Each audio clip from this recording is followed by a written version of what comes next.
A partir desse minuto a gente está gravando. Essa então é a aula número 2, período 2021.2, dia 10 de fevereiro de 2022. Agradeço aí a presença de todos: Ana Caroline, Bruno, Celisa, Ingrid, Leandra, Leonardo. Olha, Leandra e Leonardo, quase que uma dupla. Leandra e Leonardo, Matheus, Milena e Renata, quase que uma dupla sertaneja, né? Bom, que eu ia falar aqui? Essas piadas são bem bobas, né? Pessoal, ó, Leonardo já colocou já. Quem não colocou ainda o telefone aí no chat, ó, acho que tá faltando aqui, já viu, Matheus, a Renata também, se tiver ouvindo a gente, porque a gente criou um grupo do WhatsApp, tá? Hoje é quinta, foi na terça-feira, a partir dos telefones que me passaram na aula passada, e a gente vai interagir um pouco lá pelo WhatsApp, tá bom? Valeu, Renata, Matheus. Ok. E, enfim, ali depois, quando eu inseri o restante do pessoal, a Celisa também, Celisa, se você estiver ouvindo, beleza, já colocou ali. E aí a gente vai colocar ali, ontem eu já fiz isso, coloquei até um artigo científico para o pessoal, depois eu passo para vocês, porque vai aparecer em determinado assunto de hoje uma publicação muito bacana de uma revista internacional, que uns colegas fizeram uma publicação, disponibilizei lá no chat, e também eu coloco todas as semanas a gravação da aula, tá bom? Para quem perdeu a aula, ou então depois mais à frente, quando estiver fazendo o trabalho. Bom, alguns recados aqui, mais uns 5 minutinhos, talvez 10, sobre a nossa conjuntura, né? Então, eu ainda não li realmente essa nota que publicaram ontem, me parece que alguém leu e não tem uma data específica. Terça-feira estive na Rural. Rural está se preparando para voltar às aulas, ainda condições ruins assim de aula. Deixa eu ver como é que tá a minha conexão aqui.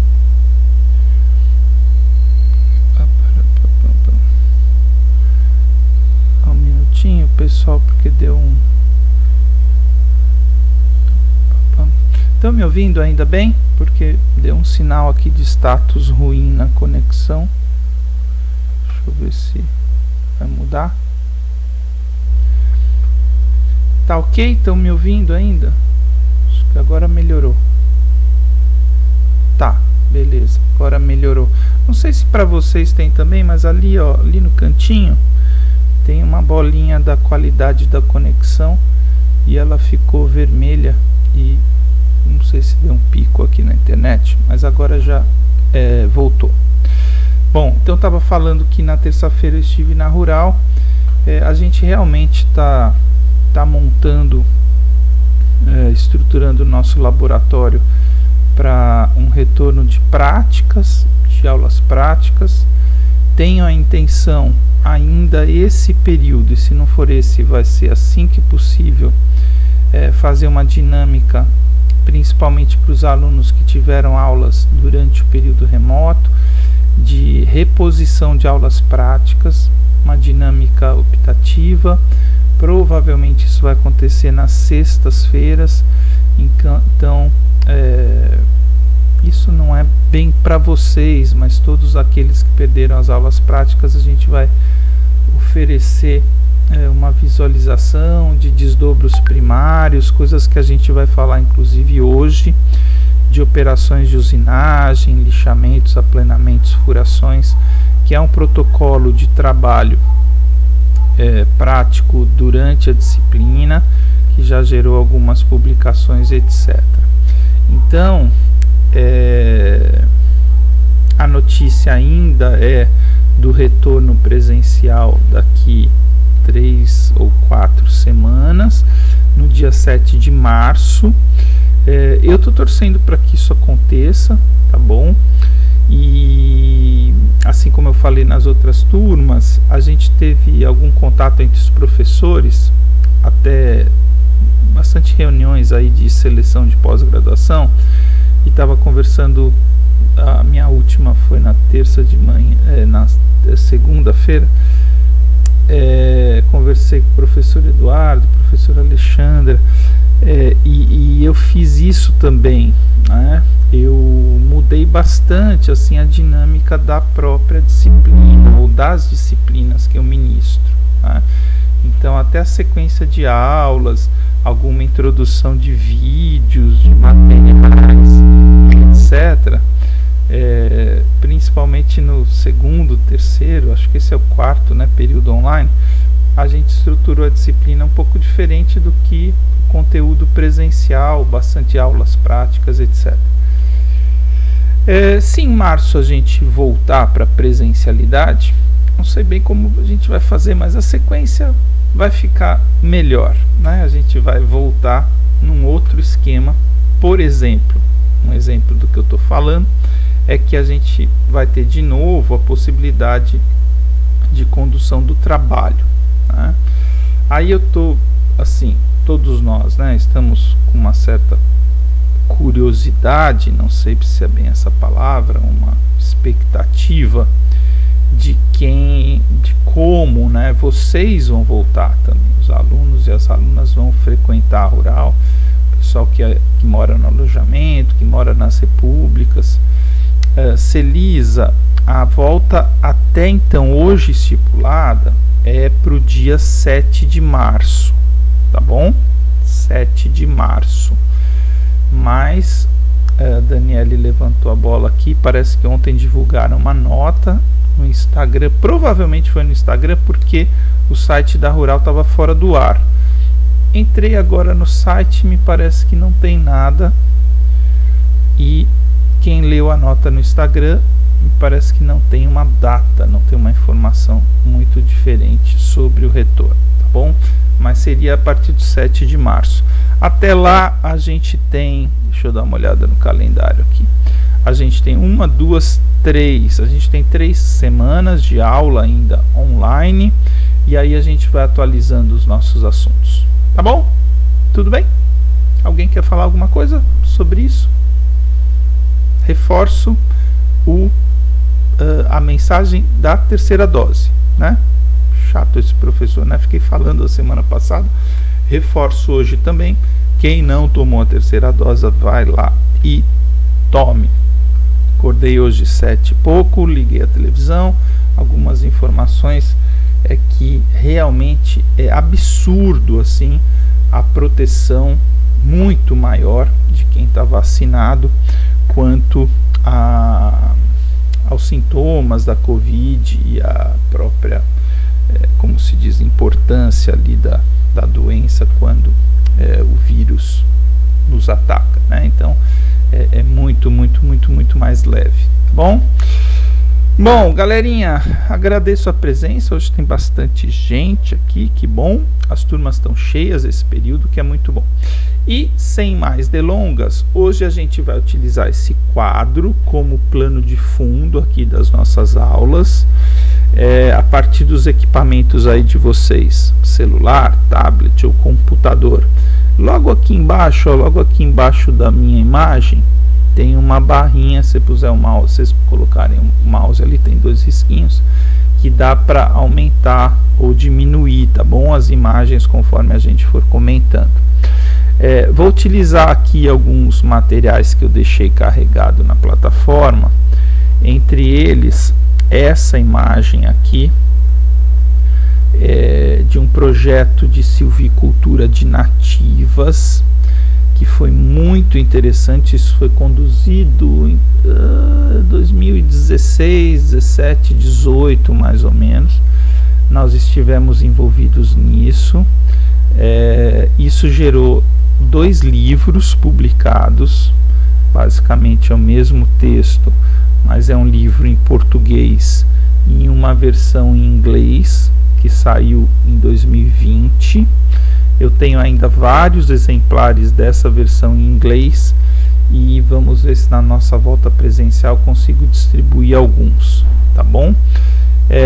Desse livro eu tenho aqui 2 colegas que eu vou falar um pouquinho deles, que é o Samir Rolim e o Daniel Piotto, que são colegas e posso chamar de amigos desde a minha graduação.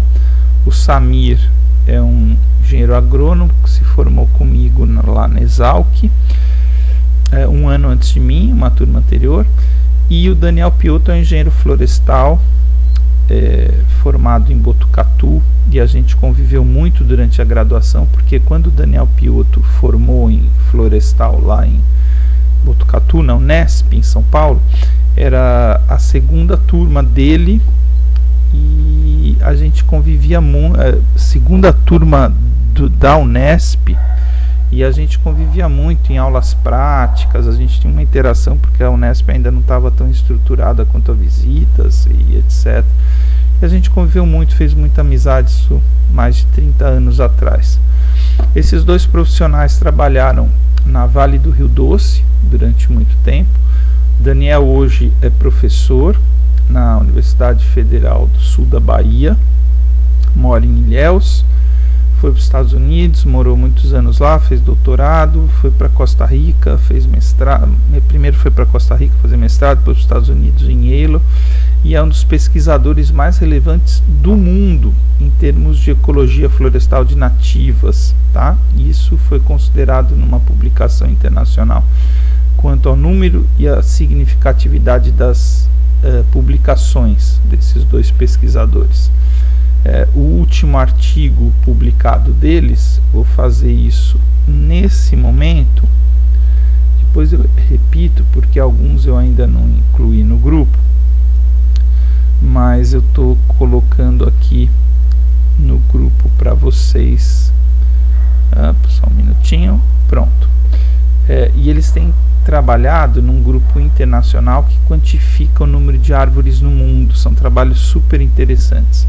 Acabei de colocar um artigo no grupo do WhatsApp de vocês. Quem não está lá no grupo, depois eu repito isso. Bom, aqui no final desse livro tem a lista dos autores, tá? Essa lista está em ordem alfabética, porque eles foram os editores, o nome deles vai na capa, e os autores estão aqui no final.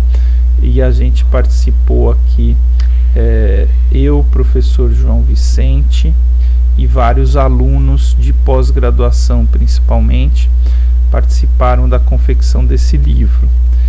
A nossa contribuição muito grande foi no capítulo 4, onde a gente falou de metodologia, e metade dessa publicação tem muito a ver com os nossos assuntos aqui da disciplina.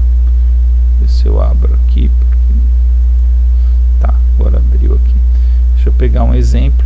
Metade dessa publicação ela vai tratar de testes e ensaios de usinagem da madeira, que são os testes e ensaio que nós realizamos durante o ensaio, o trabalho prático da disciplina. Tá meio pesado aqui, tá demorando para abrir as...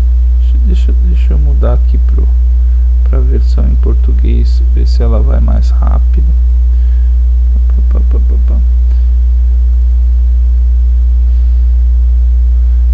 demorando um pouco para carregar.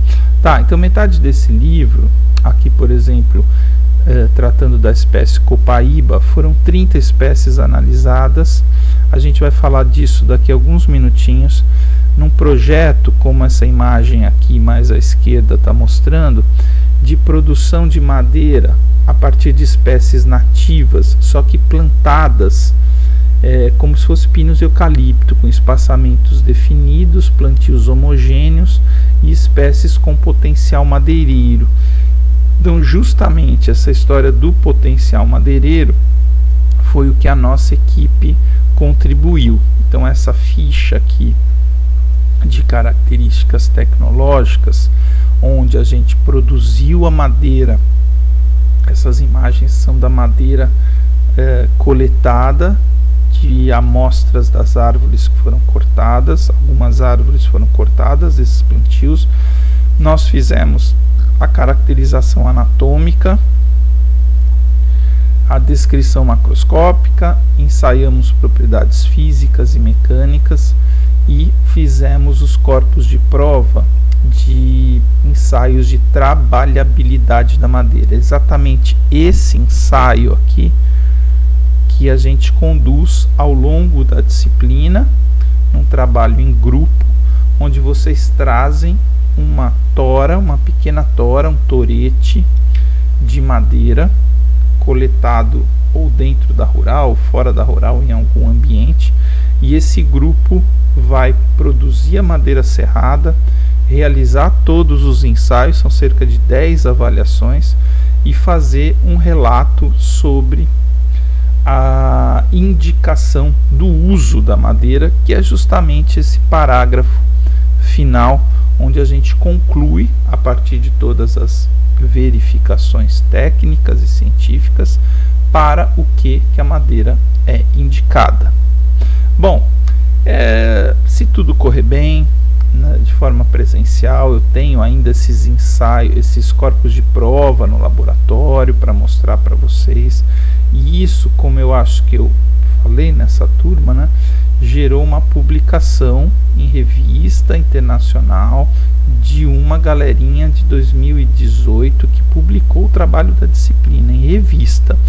Em eventos a gente publicou um monte, já perdi até a conta, em eventos de iniciação científica, jornada científica da rural, alguns congressos da área de tecnologia da madeira que acontecem Brasil afora, mas em revista nós tivemos uma vez só um trabalho publicado da galerinha da disciplina. Isso foi bem legal, tá bom? Bom, falando um pouquinho então do tema da aula de hoje, que é entender com muita calma, com muito detalhe. Vou fazer algumas perguntas para vocês. Vocês fiquem à vontade em ligar áudio, câmera, talvez diminua a minha solidão aqui, ou então respondam pelo chat, tá bom? Super entendendo aí as dificuldades de conexão, às vezes, que acontecem, né? Bom, então, pessoal, esse quadro que eu costumo usar, ele não fui eu que montei, ele é um quadro de uma associação que chama ABINCE. Ontem tinha alguns alunos que fizeram isso. Quem tiver no computador, talvez com uma janela do Google ligada, a ABINCE, ela até mudou de nome, essa associação, é a Associação Brasileira da Indústria de Madeira Processada Mecanicamente. Antigamente, da onde vem a sigla, era a Associação Brasileira da Indústria de Madeiras Compensados do Mercado Internacional, alguma coisa assim. Mas enfim, a ABINCE é uma fonte de informação bastante interessante.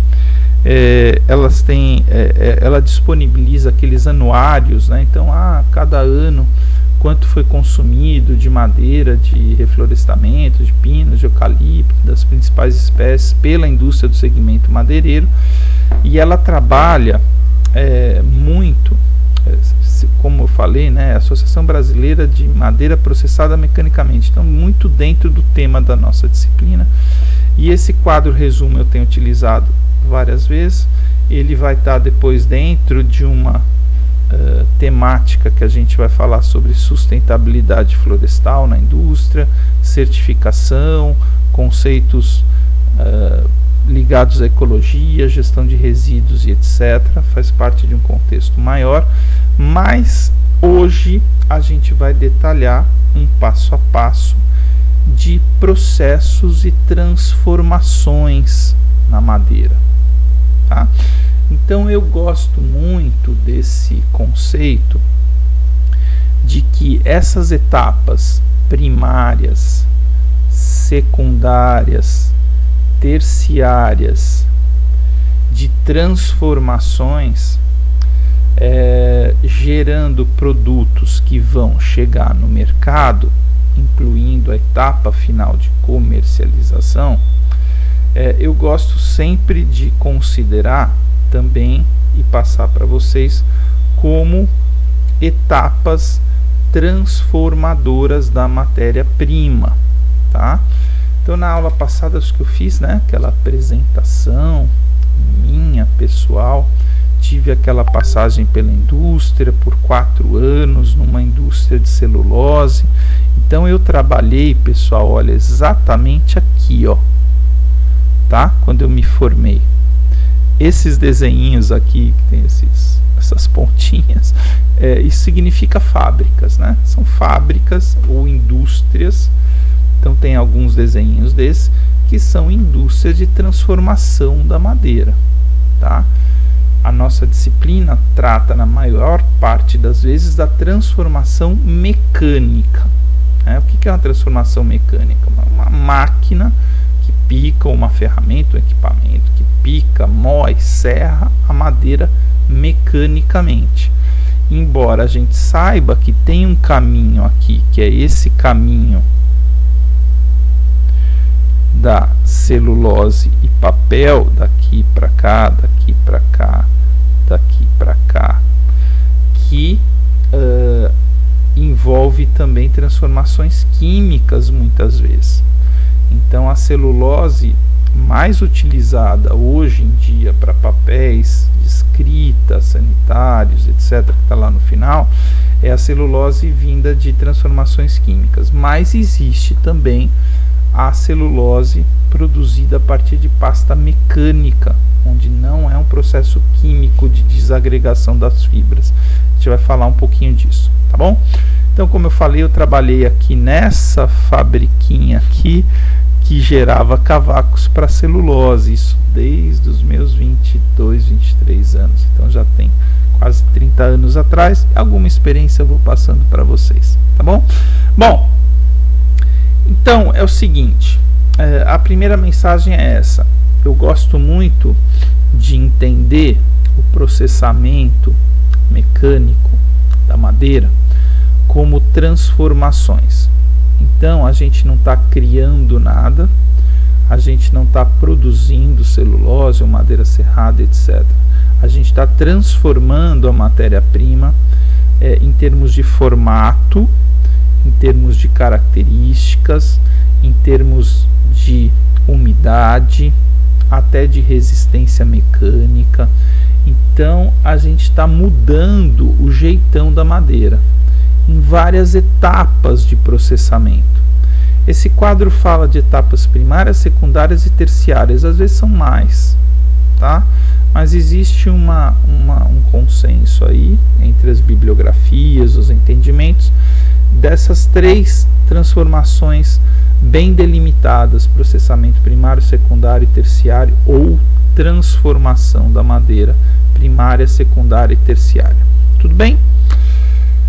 Bom, para começar a entender esses processos de transformação que vão ser detalhados ao longo desse período para vocês, se tudo correr então bem, conforme planejado, muitas dessas operações vocês vão fazer na prática através de máquinas e ferramentas.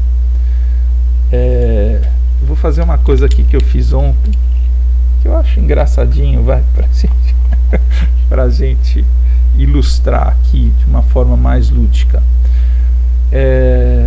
Respondam aqui no chat: todo mundo já processou madeira, transformou uma peça de madeira de um formato para outro? Quem acha que não? Alguém acha que não? Não, eu nunca peguei uma peça de madeira e mudei o formato dela, lixei, furei, coloquei um prego. Todo mundo já processou madeira?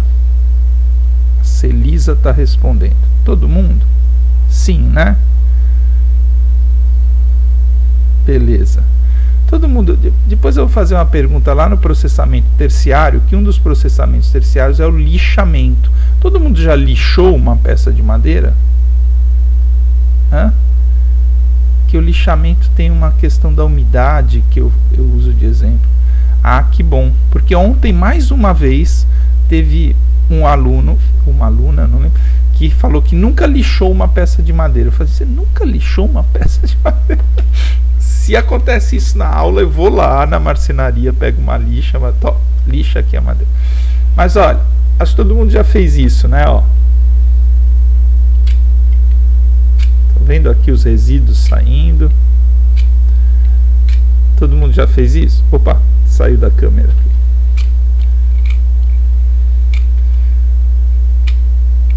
Que eu estou fazendo aqui é uma tentativa prática, e eu faço isso na aula também, de uma máquina, na verdade uma máquina não, uma ferramenta manual de processamento mecânico de madeira e uma peça intermediária, um produto de madeira sendo processado, tá?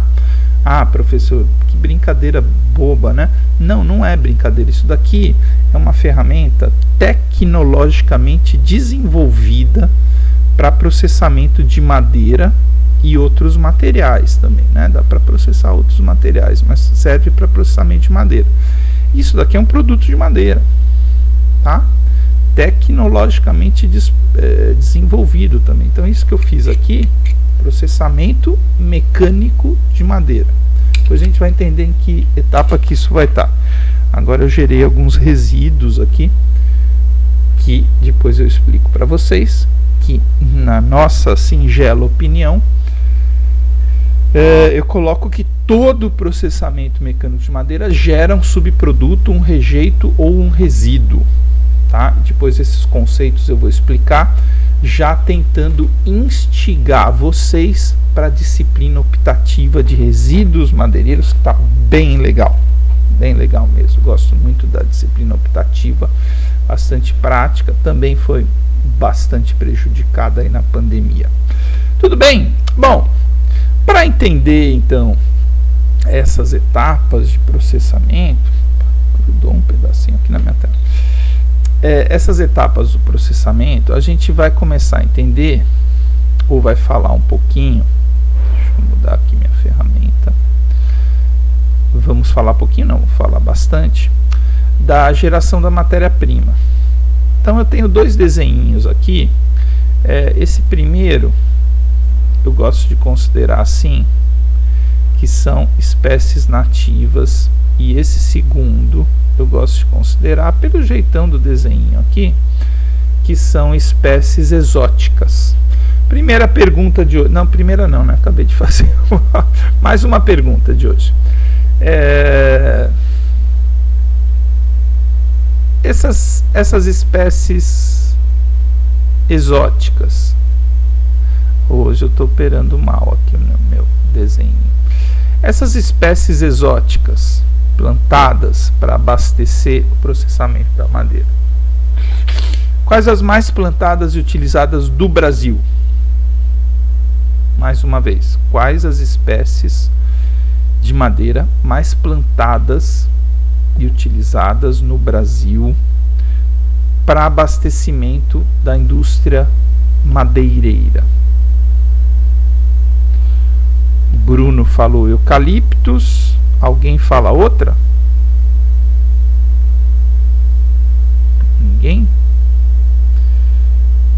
A teca tá chegando aí, Leonardo, mas está longe ainda de ser a principal ou as principais. Hein, pessoal? Sul do país, muito plantio para madeira serrada. Boa, Leonardo, muito bem. Pinos e eucalipto, né, pessoal? Que na verdade isso não é espécie, né? Quando a gente fala pinos e eucalipto é o que? São gêneros, né? Um conjunto de espécies. Então Eucaliptus sp, o Bruno colocou quase certinho ali, porque o nome científico é com Y, tá, Bruno? O nome científico Eucaliptus sp é com Y. Aí quando a gente fala nome vulgar, eucalipto, aí escreve com I e TO no final. E o pinus, tanto o nome científico como o nome genérico, vulgar ou popular, a gente chama de pinus mesmo, né? Bom, então é isso mesmo. pinos e eucaliptos são as principais espécies abastecedoras de tudo isso que a gente vai ver, com várias características interessantes de plantio, manejo, visando indústria madeireira. Agora vem a pergunta mais difícil, falando de nativas, e aí eu considero esse desenho aqui como espécies nativas utilizadas na indústria madeireira. Por que eu considero esse desenho? Porque ela realmente tem altura menor, uma conformação da copa mais aberta, né? Talvez troncos mais irregulares, que é bastante comum com a madeira amazônica, espécies da Mata Atlântica e etc. Existe uma espécie nativa que ela é utilizada nesse caminho aqui, ó, de lâminas para compensados, que é a terceira espécie florestal mais plantada no Brasil hoje. Alguém arrisca dizer qual é? Já ouviram falar? Vou dar umas dicas. Madeira macia, clara, utilizada para laminação e produção de lâminas, muito plantada hoje no Pará, norte do Mato Grosso, para a indústria de painéis compensados. Alguém já ouviu falar dessa espécie? Espécie nativa brasileira. Nada? Colocar. Bruno está digitando, eu também estou digitando. Vou esperar o Bruno responder. Não. Aí vem as respostas com ponto de interrogação, né? É bem como Paricá, tá? A acácia é bem plantada ali no sul para fins de extrativos e produção de tanino, etc. Paricá, pessoal, é um parente muito próximo do guapuruvu. Já viram árvores de guapuruvu? Tem um guapuruvu bem bonito ali do lado da casinha do pet, floresta ali. Até caiu esse guapuruvu uns anos, ele rebrotou e está enorme de novo. Schizolobium, Paraíba. Tá? Eles são espécies muito próximas, mas o paricá hoje é muito plantado para laminação. Pessoal, olhando esse desenho aqui, ele não parece nada com floresta natural, né? Esse desenho que está marcado, mas ele parece muito com esse desenho aqui da capa do livro. Só arrumar aqui, que é um plantio de jacarandá da Bahia, tá? Então hoje essa tecnologia aqui, ó, silvicultura com aspectos da tecnologia de espécies nativas, é uma área super legal para a engenharia florestal trabalhar, tá? Precisa de muita pesquisa. Esse projeto nosso, ele está entrando numa fase 2. Aconteceu uma coisa muito legal, que é uma das coisas mais legais do mundo, que eu considero, que é um aluno nosso, um aluno meu orientado, foi contratado por esse projeto, foi contratado pela WRI, está com um contrato lá de 3 anos, ainda é um contrato provisório, por essa, deixa eu colocar aqui para vocês, lá no final do livro, se eu tivesse lá mostrando, acho que não está aqui não, o símbolo da WRI, foi um dos financiadores do projeto, mas não está aqui não. E o Cadu, que foi meu orientado desde a graduação, está trabalhando nesse projeto. Agora existe uma fase 2 de plantio de outras espécies, testando espaçamentos, materiais genéticos, etc., para a produção de espécies nativas, seguindo procedimentos do manejo que foram aprendidos na silvicultura de exóticas. Então, olhando essa imagem aqui, queria que vocês enxergassem justamente isso que eu vou tentar explicar para vocês. São árvores de jacarandá da Bahia, com cerca de 30 anos, plantadas com espaçamentos definidos, como se fosse pinos e eucalipto, em testes experimentais na Reserva Natural da Vale, no Espírito Santo. Tá? A gente trabalhou lá dentro desse projeto, amostramos 30 espécies, fizemos essa publicação. Qual que é o jeitão? As árvores um pouco mais tortuosas, com mais copa, espaçamento mais aberto. Algumas espécies têm crescido com velocidades e incrementos bastante grandes, mas a maioria possui produtividade menor. Porém, a qualidade da madeira, que são esses ensaios que aparecem algumas imagens aqui embaixo, é absurdamente boa. São espécies com qualidade da madeira excelentes.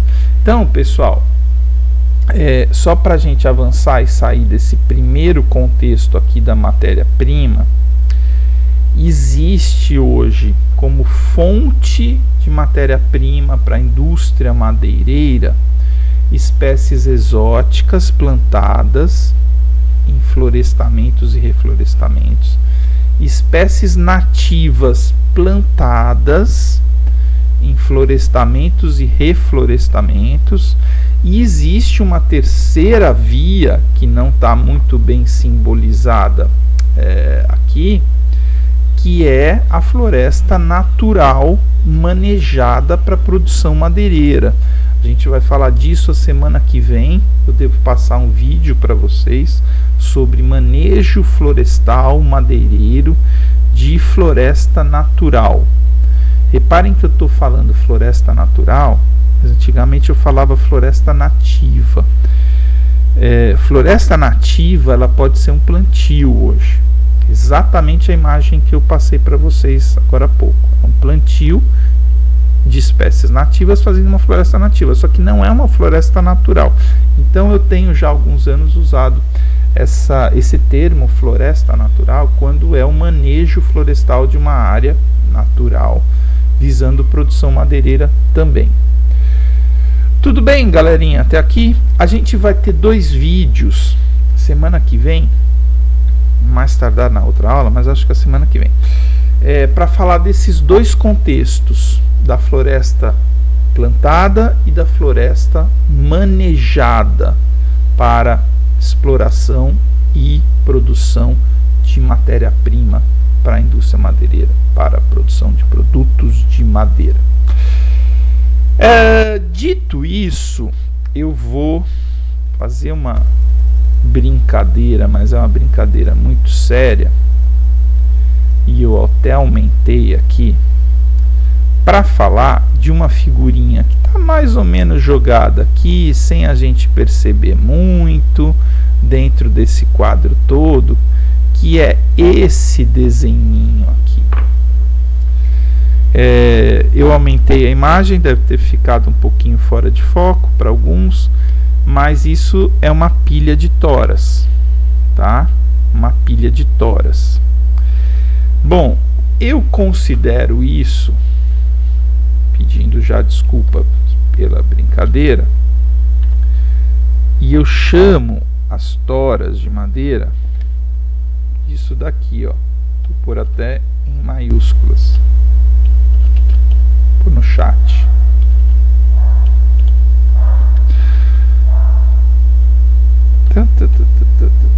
Espera aí só um pouquinho que estou atrapalhado aqui com o meu teclado. Bom, as toras de madeira, na minha opinião, são uma grande encrenca para o processamento de madeira. Elas são um formato ingrato de matéria-prima. Então, quando a gente tem lá para a indústria siderúrgica o minério de ferro, quando a gente tem nos processamentos de indústrias de gêneros alimentícios, né, os grãos, arroz, soja, feijão, etc., a gente tem vários formatos de matéria-prima. Para a indústria madeireira, trabalhar com essas toras é um problema bastante grande, é um grande desafio, uma grande encrenca. Essas toras são pesadas, essas toras têm uma concentração de água muito grande, logo após o corte da floresta. Essas toras são tortuosas, essas toras têm muitos resíduos, então elas têm casca, galhos, nós, impurezas, porque muitas vezes elas são arrastadas na floresta, levam terra, epífitas, levam produtos que não vão ser aproveitados no processo madeireiro. Falei já, né? São muito pesadas. Então, toras de floresta natural manejada, eu tive algumas vezes na região norte, vendo processos madeireiros, eu cheguei a ver isso. Muitas vezes um caminhão, quando coleta toras de grande volume, floresta amazônica manejada para madeira, angelim, cerejeira, cumaru, sumaúma, sabe quantas toras o caminhão consegue levar para a fábrica?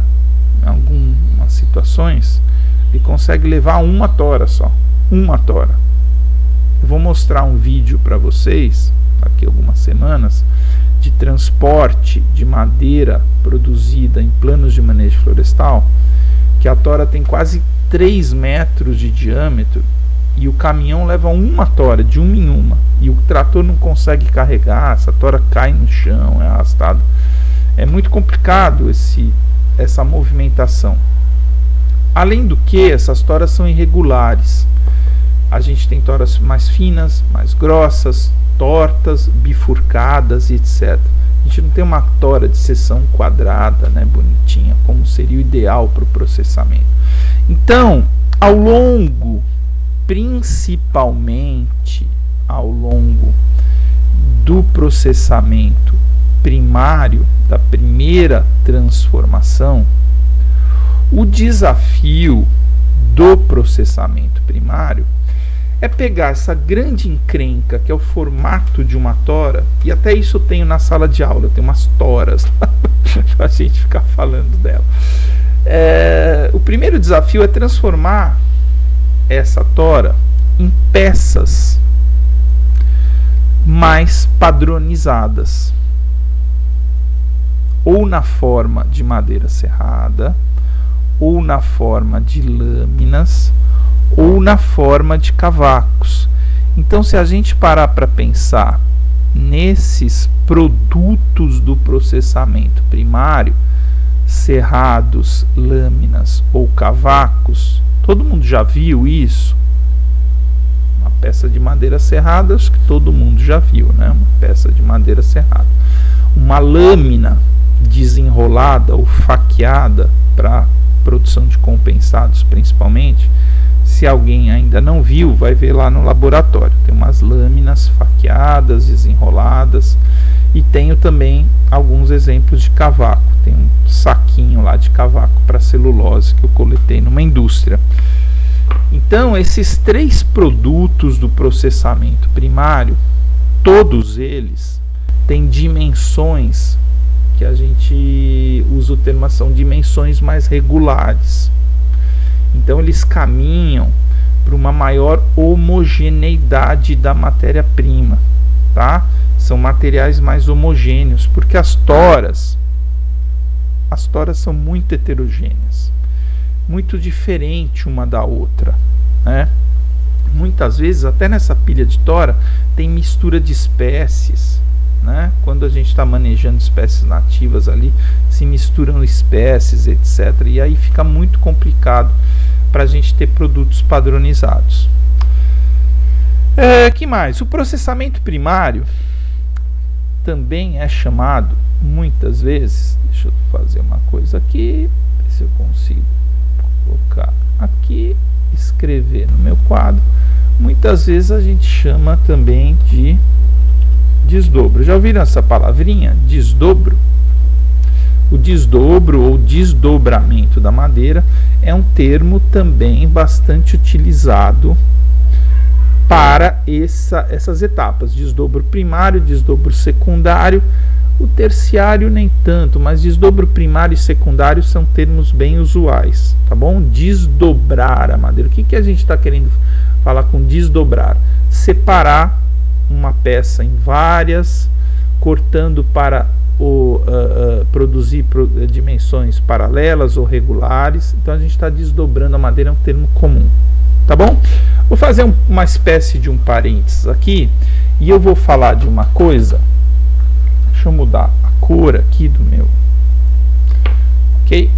Do meu texto. Eu vou falar de uma variável muito importante para o processamento mecânico, que é essa variávelzinha aqui, umidade. Ah, professora, a umidade também é importante no processamento? Demais da conta, pessoal, muito importante, tá? Então a gente vai falar de umidade da madeira. É importante para o transporte, é importante no momento do processamento primário, secundário e terciário. Então é uma espécie de parênteses para a gente falar de uma variável da madeira, uma característica, uma propriedade da madeira, que é essa de reter umidade, e nessas etapas dos processamentos. Vou falar da umidade em cada etapa. Pergunta, vai, para melhorar um pouquinho aqui a nossa interação. A gente tem uma pergunta bem boba, né? Quando a gente corta a árvore, a umidade é alta ou baixa? A gente corta a árvore. Só para saber se vocês estão aqui, estão me ouvindo ainda? Estão vivos? Estão presentes? Bem alta. Muito bem, Bruno, Daniele, Milena, obrigado. Quando a gente corta a árvore, a umidade é bem alta. Vamos dificultar um pouquinho. Quando a gente corta a árvore, qual é a porcentagem de água que ela tem? Mais ou menos, pode dar um chute aí. Se alguém quiser falar, porque essa não é uma pergunta simples. Qual é o teor de umidade percentual quando a gente corta uma tora?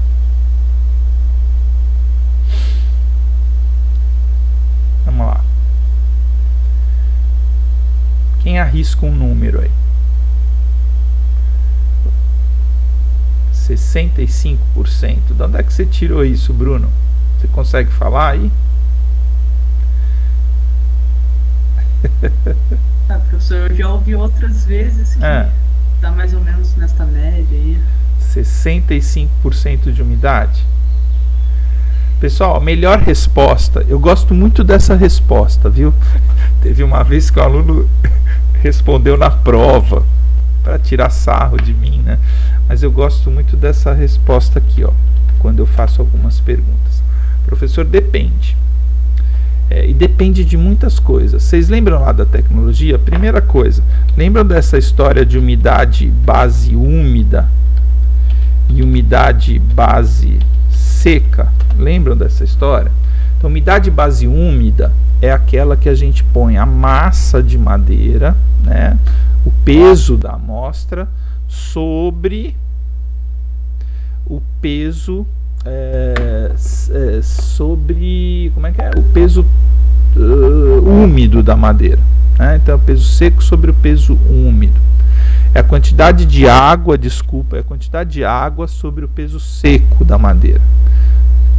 Apaga aí porque deu uma zebra. Umidade base úmida é a massa de água sobre a massa úmida da madeira, tá? Madeira mais água. A umidade base seca é a massa de água sobre a massa de madeira somente, tá? Então, a base úmida, o máximo que eu tenho de valor é 100%.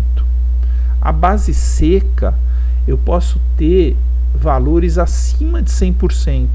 Como que eu tenho acima de 100% de água, né? Alguém pode falar assim, como é que uma amostra de madeira tem 120% de água? Explicação.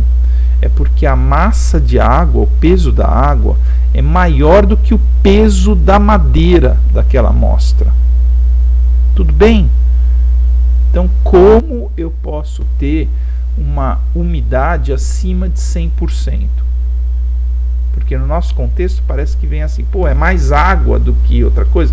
E é isso mesmo, a massa de água é maior do que o peso da própria madeira. Então isso é muito comum, tá? Por isso que é uma boa resposta que é o depende.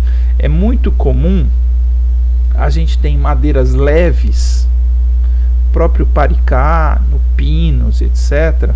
Quando a gente considera umidade base seca, teores de umidade acima de 100%.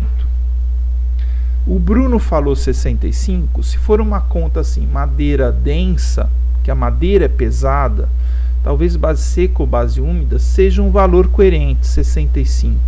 Mas eu acredito em valores acima disso, 80%, 90%, às vezes mais de 100%, se for base seca, se for madeira leve.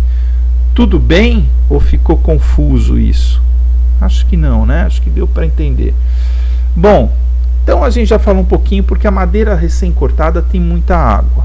Vamos ficar com essa, é óbvio, né? A madeira acabou de ser cortada, a madeira ela tem essa função de transporte de líquidos quando a árvore é viva. Agora eu vou perguntar, essa umidade alta, para a gente processar a madeira, vamos falar do processamento primário. Pergunta é a seguinte: no processamento primário, essa umidade alta, ela é boa ou ruim para o processamento primário? O que vocês acham? Para eu cortar, para eu transformar a madeira em peças serradas, em lâminas ou em cavacos, a alta umidade é boa ou ruim? Sem medo de errar, tá, pessoal? Agora é o momento de errar, de aprender. A Celisa falou que é ruim e o Bruno acha que é boa. Temos um impasse. Vou fazer um debate aqui. Eu queria convencer vocês que o Bruno está certo, tá? No desdobro primário, a umidade alta facilita esse desdobro, tá bom, Celisa? Vou repetir. Para o desdobro primário, para os processamentos primários, alta umidade é melhor, tá? Ficou bagunçado aqui, né? Isso aqui é o que eu escrevo no quadro, tá, pessoal? Me perdoem aí pela bagunça, depois eu dou uma limpada. Mas para o desdobro primário, a alta umidade é melhor. Explicações: a madeira é mais macia, oferece menos resistência ao corte. As toras com alta umidade, elas vão estar menos rachadas, tá? Menos rachaduras. Isso é bastante importante. Quando as toras começam a secar, acho que todo mundo já viu isso, elas racham. Tem espécie que racha demais. Eucalipto racha muito. Desgaste do equipamento. Os equipamentos, as lâminas vão aquecer menos. Então, em função dessa resistência menor, também aquecem menos e o desgaste dos equipamentos é menor. Qualidade das peças, melhor qualidade. Essa linha aqui da laminação, acho que vocês estão vendo meu mouse aí também, né? Essa linha aí da laminação, ela só funciona com madeira com alta umidade. Se a tora estiver seca, nem adianta levar para o torno laminador, ela não vai funcionar, vai quebrar toda a lâmina, talvez quebre a própria máquina. Para a produção de cavacos, para celulose, cavacos muito seco dão muitos rejeitos, muitos resíduos na continuidade do processo. Então, para todas essas, vamos limpar um pouquinho o quadro aqui. Para todas essas opções, peças serradas, lâminas ou cavacos, no processamento primário, quanto mais úmida as toras estiverem, melhor.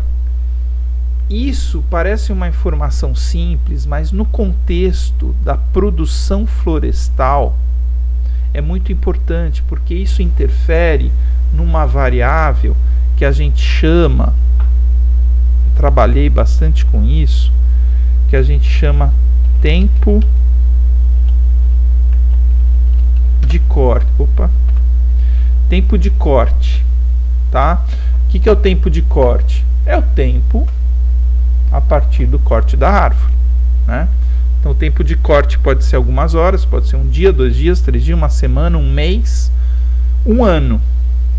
Quando eu trabalhei na indústria, existia uma característica interessante na minha experiência profissional, que eu trabalhei numa região de áreas muito acidentadas, as fazendas eram muito acidentadas o terreno, e às vezes era difícil tirar madeira lá em épocas de chuva, às vezes demorava meses para a madeira chegar na fábrica, e mesmo em período de chuvas a madeira ia secando, né? E aí isso dificultava os processamentos primários. Então existe, olha que legal, né? A gente vai falar algumas coisas de vida profissional. Então existe uma preocupação por parte das indústrias em definirem logísticas de corte, transporte, em função do tempo de corte precisar ser curto. Então, para essas indústrias, quanto menor o tempo de corte, maior a umidade das peças e melhor vai funcionar o processamento primário. Tudo bem?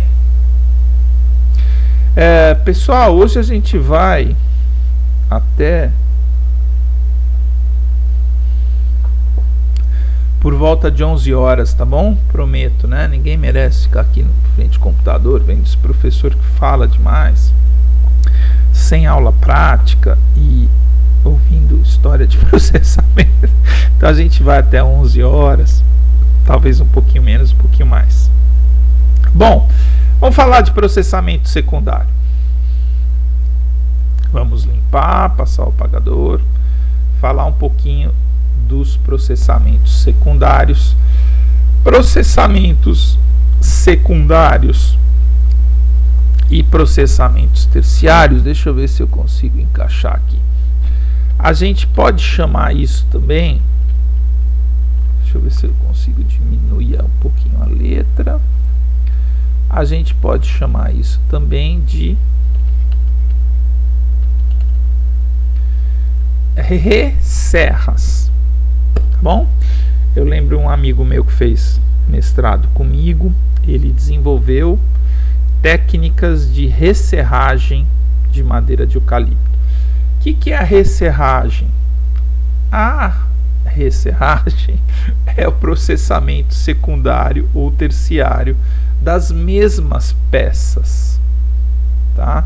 Então, o que eu estou chamando de processamento secundário são transformações que vão serrar novamente a madeira. Ah, professor, mas produzir um painel compensado, produzir um painel compensado a partir das lâminas, ou mesmo picar novamente a madeira, não é bem serrar, tem toda a razão. Eu acho que o termo resserra funciona melhor para essa linha aqui de produtos, tá? Para as outras não é bem resserragem, é um processamento secundário diferente. Mas quando a gente fala de resserragem, entendam por novos processos de serragem ou transformação nas mesmas peças de madeira que já foram processadas de forma primária, tá bom? Vamos lá, eu vou ler alguns produtos aqui e eu queria que vocês dissessem se vocês já ouviram falar neles ou não. Produtos do processamento secundário de peças serradas. Vamos lá. Vigas, tábuas, pranchas, pontaletes, sarrafos, ripas, caibros. Nada muito estranho ali, né? Vigas de madeira, fins estruturais, tábuas, acho que todo mundo sabe o que é, prancha, que não é uma prancha de surf, embora a gente já tenha feito uma prancha de surf lá na nosso laboratório. Alguém já viu nossa prancha? A gente fez uma prancha de stand-up. Já viu, Leandra? Foi bem legal, né? A gente andou com aquela prancha no Lago do Iá. Qualquer dia eu conto a nossa aventura, com autorização da reitoria. Eu pedi autorização para a reitoria, para a guarda, e depois da monografia do Vinícius Girafa, que ele produziu uma prancha de madeira com resíduos, com adesivos alternativos, e a gente fez uma prancha de stand-up, mas não tem nada a ver com não tem quase nada a ver com o que eu estou falando agora, tá? A prancha aqui, prancha como produto do desdobro secundário, prancha é uma tábua grande, tá bom? É uma prancha, um pranchão, e o pranchão também não é o pranchão para fazer stand-up, o pranchão é uma tábua bem grossa, 2, 3 polegadas, às vezes a gente já começa a chamar de pranchão, tá bom? E prancha, às vezes 2 polegadas, 20 centímetros de espessura, a gente já começa a chamar aquela tábua de prancha, tá bom? Pontaletes são peças também para suporte mecânico, talvez seja um termo mais fora do comum aí, pontaletes, mas é um termo bem vulgar também. Sarrafos são pequenas peças serradas, ripas é muito característica esse termo para uma peça de estruturas, né, que vai em cima dos caibros, vão as ripas de 5 por 10 milímetros. Tem o ripa, tem o ripão também, que alguns lugares chamam ripa ou ripão, e os caibros, a seção ali de 2 polegadas por 2 polegadas, seção quadrada, muito usualmente também utilizado para telhado. Bom, são alguns produtos do processamento secundário. Outros produtos do processamento secundário podem ser classificados como PMVA ou PMVAs. Alguém já ouviu falar disso? Vou colocar aqui no chat porque é mais fácil de escrever. Que são os produtos de maior valor agregado. Produtos de maior valor agregado, PMVA. Esse conceito do valor agregado é um conceito que eu gosto de entender. Eu uso muito na disciplina de resíduos, porque agregar valor a um resíduo é uma das estratégias mais interessantes na área madeireira. Primeiro a gente fala de agregar valor ao produto, né? Depois, agregar valor ao subproduto ou resíduo do processo. Então esse conceito de agregação de valor, né, de agregar valor, é um conceito assim, mais ou menos, muito rapidamente mesmo, porque eu não sou muito bom em economia, aspectos financeiros, etc. Virei professor, então não é muito bom de economia para ser professor, mas é o que eu mais gosto de fazer. Vamos lá. Então o conceito de valor agregado é aquele assim, o quanto eu gasto para produzir, para obter uma matéria-prima, etc. Quanto eu gasto ao longo do processo, quanto eu consigo vender, né? Quanto eu consigo vender, ganhar em cima disso. Então esse delta aí é o quanto eu agrego de valor. Esses produtos aqui, a maioria também no mercado de exportação, blocks, blanks, cut stock, pisos, portas, janelas, molduras, dormentes, o EGP, é o Edge Glued Panel, é o que a gente chama em português de sarrafiado. Tudo isso aí que a gente viu antes, e agora eu tenho amostras lá no laboratório. Se tudo correr bem, vocês vão pegar, ver, cheirar, sentir o peso de cada um desses produtos, entender como é que eles funcionam, como é que eles se comportam, como é que eles são produzidos, né? Qual o jeitão de cada um. Acho super importante isso, e eu acho que isso não tem, né, no celular, no computador, na aula online, e também faz a diferença da gente ter aula com o professor, falando que eu sou melhor dos professores, acho que eu não sou melhor nem o pior, mas ter a experiência de um profissional, isso é muito legal no nosso instituto. Muita gente, muitos colegas já trabalharam ou trabalharam em outras universidades, praticamente todos eu acho que hoje têm doutorado, uma boa parte com experiência internacional.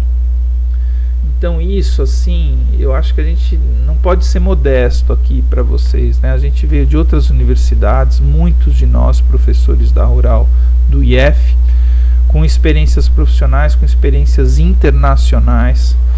E eu acho bacana, uma vez eu ouvi isso, assim, até questionei, né? Porque eu não fazia muito isso, né? De ficar falando, das minhas viagens, papapá, achava meio, né, meio chato. E aí eu vi, olha, é muito mais legal o aluno, vocês, a aluna, tá falando assim, pô, mas professor, né, já viajou, podia parar de falar isso, né? Mas é muito mais legal isso do que falar assim, eu sou aquele cara, eu nunca saí de Seropédica, eu sou formado aqui, nunca viajei, não tenho experiência. Então é muito legal a gente ter alguém que possa parecer meio, não estou falando que é meu caso, tá bom? Mas que possa parecer meio metidão, do que ser aquele cara que nunca saiu. Eu não gosto muito daquele... Alguns colegas até falam, eu sou aqui, eu formei na Rural, fiz pós-graduação na Rural, eu fiz mestrado, doutorado na Rural. Eu falei, poxa, que pena, né? Eu falo, eu tenho o DNA da Rural. Eu acho que é legal ter alguns assim, mas eu acho mais legal ainda quando o cara viajou, estudou fora, foi para congresso, então é muito mais legal. Bom, e aí nessas andanças eu trouxe materiais do exterior, tem muita coisa trazida do exterior, entre eles alguns produtos aí, blocks, blanks, Edglut Panel, a gente tem as amostras, LVL, alguns produtos mais modernos que a gente vai ver na semana que vem. Semana que vem eu vou falar de produtos de madeira, como é que eles são processados, de várias gerações, desde as gerações mais antigas, produtos de madeira sólida, aquela cama da minha avó, de madeira maciça, que tem 60 anos a cama, 80, 100 anos, e é um produto super bom, e é mesmo, produtos de madeira serrada, até produtos mais modernos. Um armário em MDF aglomerado que não dura um ano, principalmente se for um gabinete de banheiro, etc. Não vai durar um ano, eu vou ter que trocar e jogar fora. Mas ele é muito mais barato e ele se presta à vida contemporânea, então não é um produto ruim. Esse é o assunto da aula que vem, tá bom? Bom, então essa história da agregação de valor é muito importante, tudo isso que a gente está falando. Vou dar uma acelerada aqui, tá bom, pessoal? Depois a gente tem a linha aqui do processamento secundário dos compensados. Pergunta importante enquanto eu tomo uma água aqui. Primeiro eu ia fazer a pergunta, depois eu ia tomar uma água. Da onde vem esse nome, pessoal? Alguém sabe? Eu acho que todos já ouviram falar, né? Talvez já saibam que é o painel compensado. Cara, esse nome não tem nada a ver, né, com madeira, não tem nada a ver com móvel, não tem nada a ver com nada, né? O que é um compensado? Quem foi lá e deu nome para esse material? Aí só vou chamar isso aqui de compensado.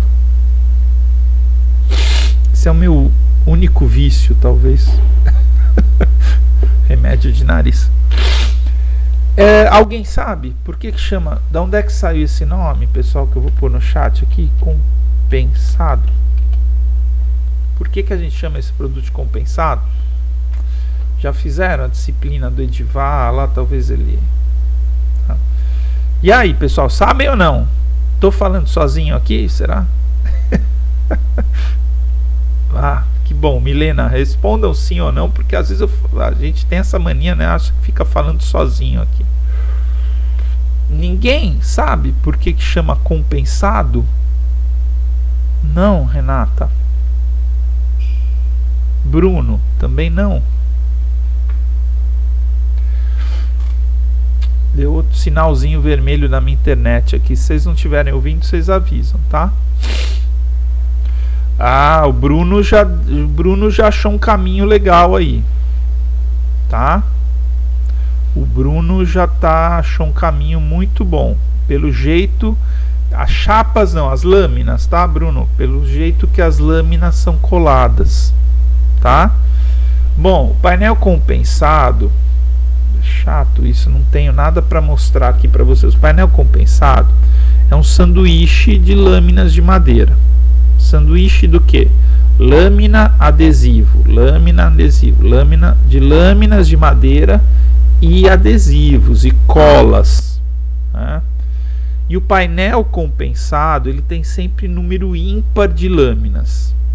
3, 5, 7, 9, 11, 13, até 15, 17 lâminas.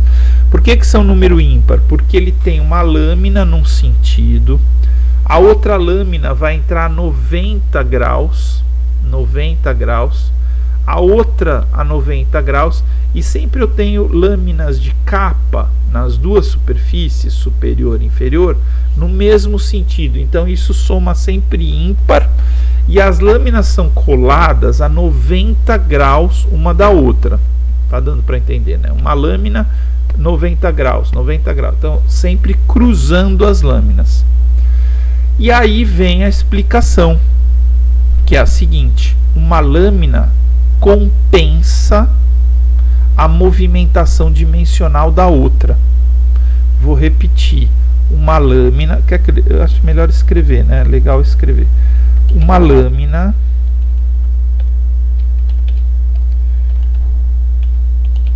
vai compensar a movimentação dimensional da, vou até melhorar um pouquinho aqui, da lâmina adjacente.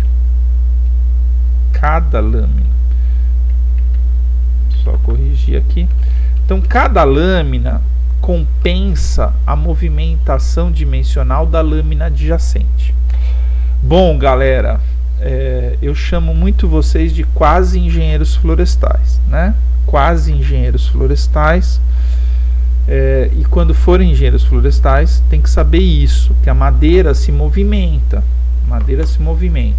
Acho que todos já sabem disso, acho que todos já viram. A madeira absorve água, aumenta de volume. A madeira perde água, ela diminui de volume. Isso é muito significativo. Às vezes uma tabuinha de eucalipto, quando está seca e a gente coloca na água, ela ganha 1 centímetro, 1,5 centímetros, uma tabuinha de 10. Ela tem uma movimentação dimensional de até 15%. Só que essa movimentação dimensional, ela é muito diferente de acordo com o sentido e a disposição dos elementos anatômicos, principalmente as fibras das folhosas e os traqueídeos das coníferas. Prestem atenção, isso é muito importante, tá, pessoal? Então, a movimentação dimensional da madeira, essa história dela aumentar e diminuir, ela ocorre muito mais acentuadamente no sentido tangencial. Sentido tangencial é o sentido das fibrinhas assim, e elas vão ficar mais gordinhas e mais magrinhas. No sentido longitudinal, a movimentação é quase zero.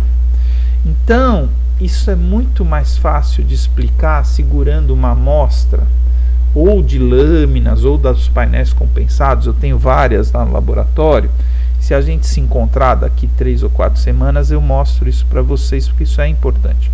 E aí, quando eu vou colando uma peça na outra, eu queria que vocês entendessem isso. A madeira vai travando. Então, esses produtos, não só o compensado, mas esses painéis, eles são muito mais estáveis dimensionalmente.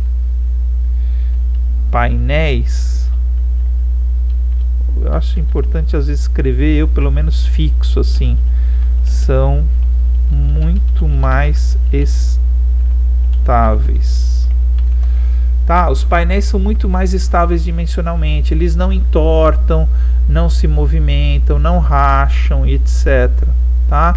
Por quê? Porque aquelas linhas de cola também, quando eu colo uma peça de madeira na outra, a madeira é um produto relativamente fácil de ser colado. Quando eu colo uma madeira na outra, uma peça de madeira na outra, a linha de cola, ela promove uma resistência mecânica maior do que a própria resistência do material. Tô querendo dizer o seguinte, vou repetir. Quando eu colo uma peça de madeira na outra, no caso dos painéis compensados assim, a resistência dessa colagem, ela é maior do que a própria resistência do material. Tem um teste, aí eu tenho lá as amostras. Eu tenho um teste lá no laboratório do meu xará, do professor Alexandre Miguel, que tem uma máquina, né, que mede essa resistência. A máquina puxa a amostra até ela quebrar, e pode ser uma amostra colada.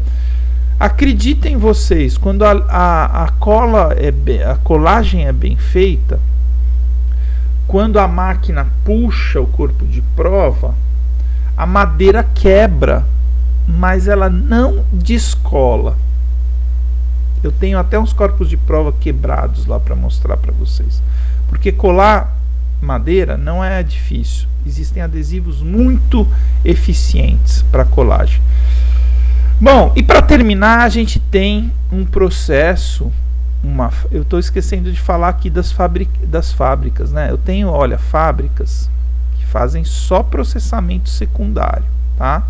E eu tenho aqui um tipo de fábrica muito importante no nosso país, importantíssima, movimenta milhões e milhões, que é a fábrica que compra madeira e transforma em papel e celulose, né? Acho que todo mundo já viu ou entende mais ou menos essa transformação do papel e celulose. Bom, uma coisa que também eu estou esquecendo de falar, e que ontem na aula eu falei bastante, a gente vai falar bastante, e que está aqui de plano de fundo, embutido nisso tudo, é que essa sequência de processamentos até chegar no consumidor final, ela é praticamente em todas as situações ou segmentos ou produtos, ela é composta de várias empresas, várias unidades de negócio. Então tem aquela empresa que só produz madeira, tem aquela empresa, inclusive o fazendeiro, que vende o plantio em pé. Então uma fazenda pode ser uma empresa, né, um CNPJ, o fazendeiro florestal, ele produz eucalipto e vende a árvore em pé. Aí vem uma outra empresa e compra a tora, vende para uma outra empresa, produz madeira serrada, vende para uma outra empresa, produz vigas e tábuas para construção civil, vende para uma outra empresa, produz indústrias, embalagem, casas, móveis, etc. Vende para uma outra empresa que tem loja e vende para o consumidor final. Que bagunça, né? Então, pessoal, todas essas bolinhas aí formam o que a gente chama de uma cadeia de custódia. O que é uma cadeia de custódia nas áreas industriais comerciais? É a sequência de unidades de negócio, tá? Vou pôr aqui no chat. Então, a cadeia de custódia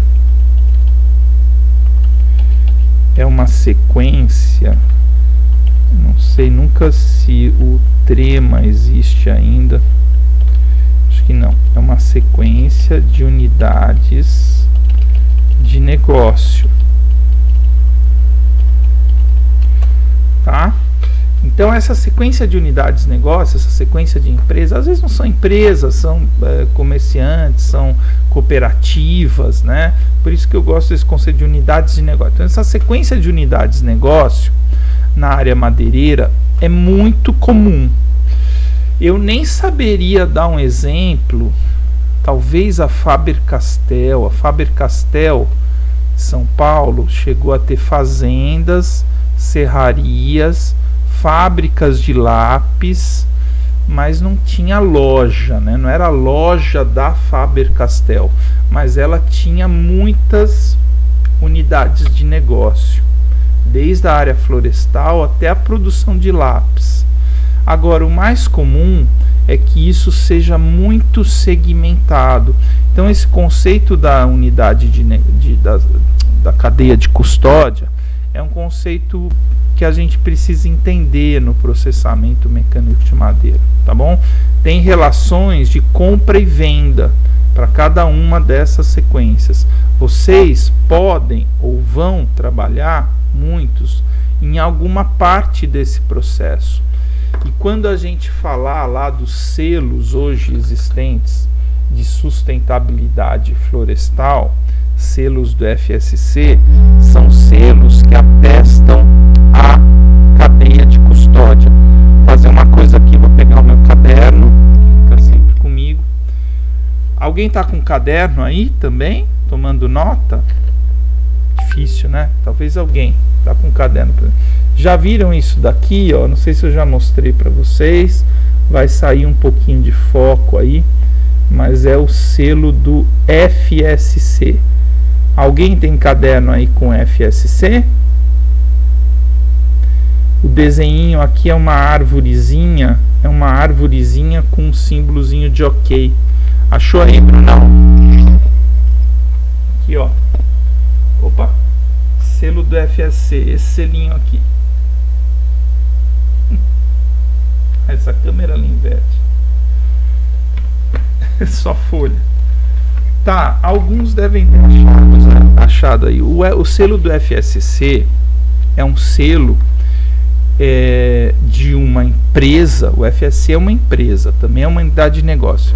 Às vezes fala, não, o FSC é uma ONG, não, o FSC é uma empresa multinacional que dá esse selo, esse carimbo de sustentabilidade. O FSC, ele confere toda a cadeia de custódia. Quem achou aí o selo tem um número.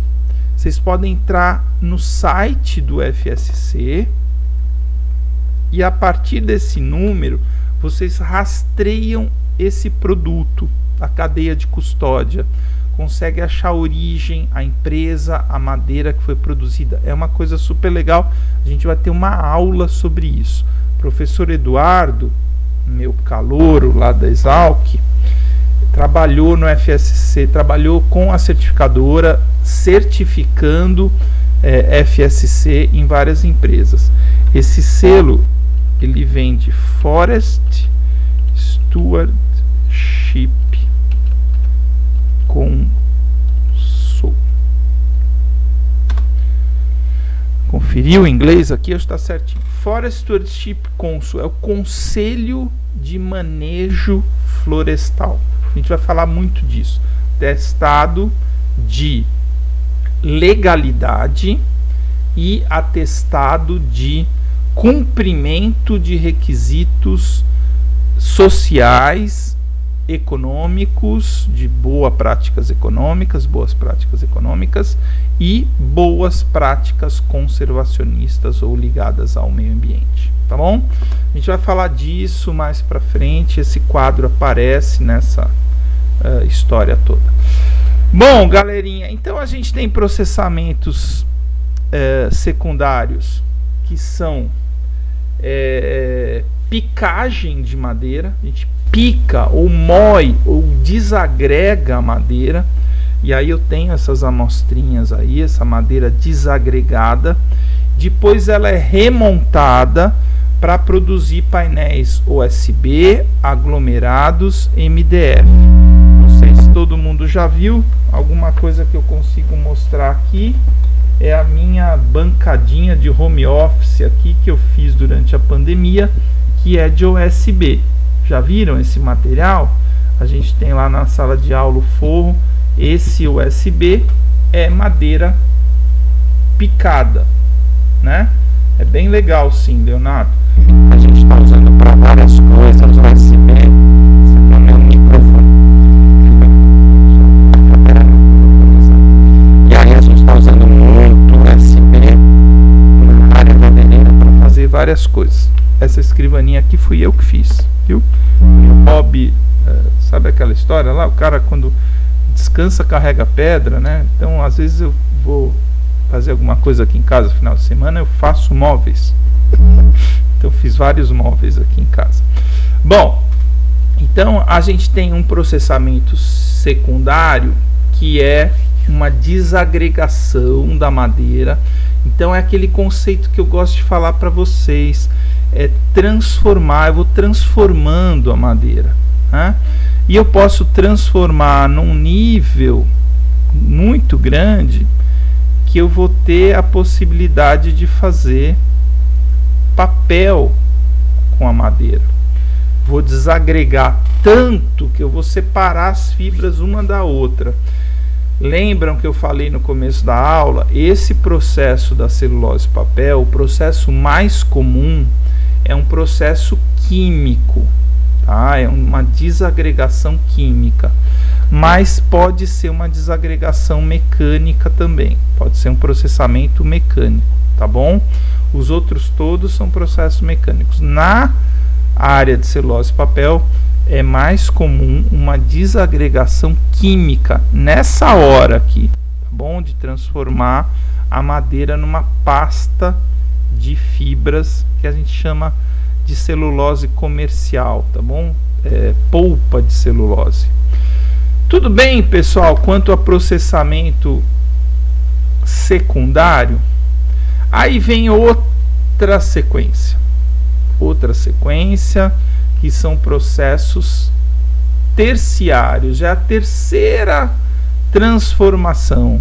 Então eu vou pegar aqueles produtos e vou pegar aquelas matérias-primas, eu chamo de matérias-primas intermediárias, isso daqui, madeira serrada, lâmina, compensados, vigas, tábuas, são matérias-primas ainda intermediárias, já foram processadas, mas ainda vão ser matérias-primas para algumas indústrias. Quais são as indústrias de processamento terciário? É o fabricante do móvel, o fabricante de embalagens, a construtora de prédio, casa, condomínios, né? Aquela lá, carrocerias, hoje ainda tem muita carroceria de caminhão, né, em madeira, que mais aqui? Partes de veículos, e a indústria de papel, talvez essa anterior seja celulose, depois é comum também que algumas empresas só produzam celulose, vendam a celulose para uma outra indústria que vai produzir papel, que por sua vez vende o papel para uma gráfica que faz livro, por exemplo, tá bom? Então aqui eu estou começando a chegar nos produtos finais. É a última etapa na cadeia de custódia que eu acabei de comentar? Não é a última etapa. A última etapa da cadeia de custódia somos nós. Somos os consumidores finais. Por quê? Porque eu acho que vocês conseguem entender isso, né? A fábrica de móveis dificilmente, pode ser até que sim, mas dificilmente a fábrica de móvel, quem fabrica o móvel, vai vender o móvel para gente. Dificilmente, tá? Ah, professor, mas aqui em casa eu comprei o móvel de um cara que faz móvel. Que, tá, então tá tudo bem, essa aí valeu. É o processamento terciário e vendeu para o consumidor final. Mas na maioria das vezes, quem vai vender o móvel para a gente é uma loja, né? A Etna, Tokstok, ou a Casas Bahia, Magazine Luiza, e aí vai. Então existe uma última etapa da cadeia de custódia, que é a venda para o consumidor. É uma etapa de processamento. O que vocês acham? Essa etapa final é uma etapa de processamento? Às vezes sabia? Quando a gente contrata, por exemplo, móvel pré-fabricado, não, como é que chama? Armário embutido, né? Móvel feito por encomenda. Então, às vezes a loja vai vender móveis planejados. Obrigado, Milena. Tá faltando as palavras aqui. Vai cansando, vai sumindo as palavras. Móveis, não é pré-fabricado, planejados. Móveis planejados. Às vezes eu contrato a loja e a loja vende para mim, só que ela manda o cara na minha casa montar o móvel, né? E aí envolve processamento também. Qual o processamento? Ele vai furar, ele vai cortar direitinho na medida, ele vai parafusar, vai fazer a montagem, tudo isso é processamento de madeira. Então, estou querendo dizer o seguinte, mesmo nessa etapa, que é uma etapa mais comercial dessa cadeia, existem alguns processamentos. Ou não, ou você compra o móvel numa loja e traz o móvel para casa e você mesmo põe. Agora eu lembrei de um aspecto interessante, que é aqueles móveis do yourself. Já viram lá? Quem tá bem de inglês aí? Meu inglês é mais ou menos, vai. Aquelas linhas de furniture do yourself do americano, tem uma loja nos Estados Unidos que é tipo a Tok-Stock aqui no Brasil, mas não muito, que é a IKEA. É uma rede americana que ela vende praticamente tudo no sistema do yourself. Do yourself quer dizer, faça você mesmo. Então é aquele móvel que você compra e você monta. Tem alguma coisa aqui no Brasil, quando a gente vai na Amoedo, na Leroy Merlin, não tem aquelas prateleirazinhas que vem embalada com a cantoneira, com os parafusos, e às vezes até o móvel vem desmontado, você leva e monta. Já viu isso, Leonardo? Esses móveis monte você mesmo, né? Que são as furniture do yourself. Então é você que leva e você que monta. Nos Estados Unidos tem uma rede imensa que só tudo isso você põe no porta-mala do carro, leva para casa e monta.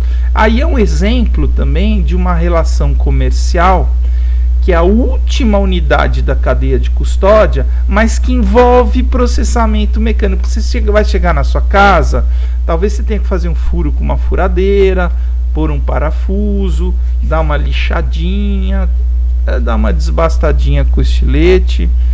Lá no IKEA tem muito mais opção. Você conhece, Leonardo? O IKEA, né? Tem muito mais, mesmo uma rede imensa, né?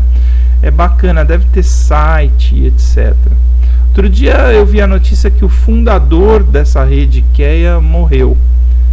Alguns anos atrás, era um cara riquíssimo nos Estados Unidos e parece que saiu do zero, tal.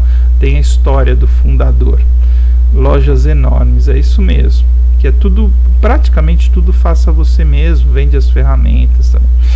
Bom, galerinha, 15 minutos finais, eu queria passar algumas mensagens para vocês então, sobre o que vem pela frente, sobre o que a gente vai ver nas próximas aulas e até sobre o nosso contexto aqui da disciplina. Como eu falei para vocês, na aula que vem, essa aula a gente ficou quase que só nesse quadro, né? Um pouco chato isso, não sai. Eu, quando era aluno, eu ficava esperando o professor mudar. Quando eu era aluno, eu ficava assim, puta, não sai, porque eu acho que a aula ia acabar mais rápido. Eu falava, pô, não sai dessa imagem nunca, né? Aí eu gostava quando mudava assim. Tá bom, obrigado, William. Então eu gostava quando mudava a imagem. Mudou, né? E eu gostava também, até hoje eu gosto de muita imagem, tá? Eu acho que até um erro meu, eu costumava pôr muita foto, até em artigo científico. Mandava um artigo para a revista, eu punha 3, 4 fotos. Hoje as revistas, elas até recusam o trabalho quando tem foto, sabia? Não sei se vocês sabiam disso. Vou falar um pouquinho disso, né? Eu fui coordenador de pós-graduação. Eu nem concordo muito com esse mundo tão produtivista, né? Essa cobrança de publicação e etc. Mas na área científica, quem quiser fazer pós-graduação, quem quiser seguir na área acadêmica, vai ter que seguir essas regras aí. São regras meio cruéis. E aí, bom, lembrei disso porque hoje, para você publicar um trabalho, é muito difícil entrar uma foto no trabalho. Eles acham que está ocupando espaço, tá? Então, assim, as fotos em trabalho científico têm que ser extremamente necessárias. Bom, a aula que vem tem bastante foto, tá? A gente vai falar dos usos das madeiras, etc. é uma aula que às vezes eu uso também essa aula aqui, assim como o quadro anterior, lá na aula dos calouros, mas a gente vai falar com muito mais detalhamento, tá bom? Dos produtos. Ó, esse aqui é o tal do EGP Wood, o Edge Glued Panel, ou Eucalyptus Glued Panel, painel colado de eucalipto.